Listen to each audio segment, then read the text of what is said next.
جا رہے ہیں، لیکن یہ جو کیفیات ہوتی ہیں اس کو آپ کے سوا تو دھرتی پہ کوئی نہیں سمجھ سکتا. مثال کے طور پہ میں سوال کچھ اور تھا لیکن آپ کی باتیں مجھے کچھ اور طرف لے کے چلی گئی ہیں.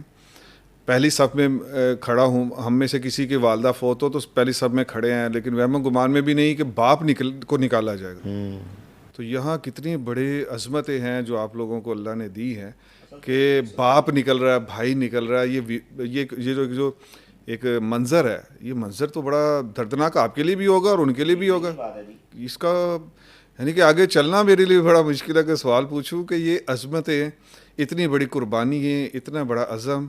اب تو سیلوٹ کے قابل چرندہ لوگ ہیں، قسم سے سیلوٹ کے قابل چرندہ لوگ ہیں. چونکہ رشتے دو ہی ہیں جی، ایک کفر کا ایک اسلام کا. کیا بات، اسلام کا کفر سے رشتے سے تعلق نہیں ہے اللہ کوئی بھی، چاہے باپ بھی کیوں نہ ہو. کیا بات کر دی. تو الحمدللہ مجھے تو یہ تھا کہ اللہ کے کرم سے اللہ پاک نے مجھے اسی گھر میں سب کو ماشاءاللہ یہ نعمت ایمان سے سرفراز فرمایا.